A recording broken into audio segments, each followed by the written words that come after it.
بالا اون چیزی بالا خیلی خوبه.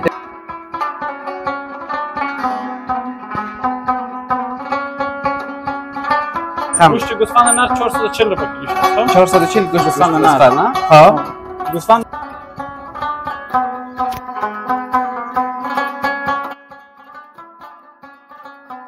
به نام یاد خداوند بخشنده و یکتا. دوستای عزیز سلام و عرض ادب دارم خدمت همه شما عزیزا و بیننده های گرامی. عزیزای دل، امروز آمدیم در کوچه لب جوی بازار در شهر غزنی، یک جایی که بسیار پرطرفدار است و اینجا کوچه قصابی آمدیم تا از نرخ و نوای گوشت و از این چیزا برای شما یک معلومات و گزارش داشته باشیم. پس میریم در اولین دکان ببینیم که چگونه است، چه قسم است، قیمت ها و انواع گوشت ها و چیزایی که اینجا موجوده. سلام علیکم. وطندار خوب هستی؟ صحتمند، جان شما جور است؟ سلامت هستین؟ ببخشید یک دفعه باش این اینجا نصب کنم. خوب وطندار، خود یک معرفی کنین برای ما. فهیم هستم بیادر از ولایت غزنی. فهیم جان از ولایت غزنی. اینجا قصاب هستین دیگه شما؟ جان قصاب هستم. خب فهیم جان، از نرخ و نوای گوشت چیزا برای ما یک معلومات بدین دیگه. از نرخ چی گوشت و چی گوسفند؟ گوشت چه رقم است؟ چند قسم گوشت است در قسمت اول؟ از گوسفند، گوساله. خب گوشت، گوسفند، گوساله، گاو، اینمی سه قسم گوشت است دیگه نه؟ خب شما یارو همینجا خودتون ذبح می‌کنین گاو گوسفند چیزا یا نه؟ نه، ذبح ایخ مخلص میشه. خب در کجا؟ مخلص. خب او در کجاست؟ او سر گنج. خب نقاش. خب سر نقاش است. اونجا ذبح میشه خودتون ذبح می‌کنین یا نه نفر اونجا داره؟ نه نفر داریم، بزرگ دکترش طبعا میشه گوشت معاینه میشه، بعد داخل قصبی میاد گوشت. یعنی یک گوشت برای اینکه اینجا باید اول معاینه میشه، خود اینو حیوان شاید معاینه شوه که مثلا مریض نباشه. مریض نباشه، بزرگ کاپر داره، کاپر میشه. خب مثلا گوسفند دیگه کاپر داره نه. این قسم چاپا میشه تا که امو دکتر اول باید تایید کنه که مثلا امی مشکل نداره، صحت باشه، مثلا مریض نباشد، امو حیوان که ذبح میشه. بعد از او اینجا وارد بازار میشه.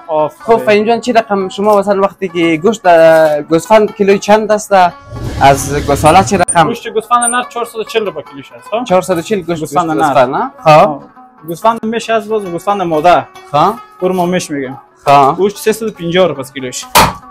350 نه؟ گوشت گوساله چه رقم است باز؟ گوشت گوساله کیلو 400 است. کیلو 400؟ جانو. خب ای باز فرق هم مونه یا نه که مثلا از یک گوسفند یک رقم باشد، از یک گوسفند دیگه رقم، یا نه در کل فقط یک قیمت داره؟ نه فرق میکنه. گوسفند نر ماده اول گفتم نه. آره نه، در کل باز دیگه سندش مثلا سند فرق میکنه. دندان مثلا گوسفند از 2 دندان 4 دندان، او دندان نکنه برا گفتم میشه. ماشاءالله. اون نر فرق نداره دیگه. مثلا دندان که 6 دندان چیزا شد بزو میش گفتم میشه.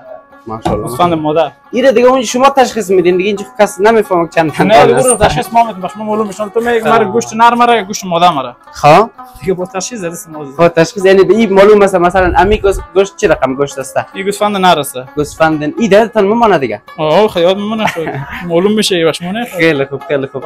ما کس ما معلوم میشه که نر است ماده است. خب فهیم جان نگفتین چند سال میشه در کیس هستین شما؟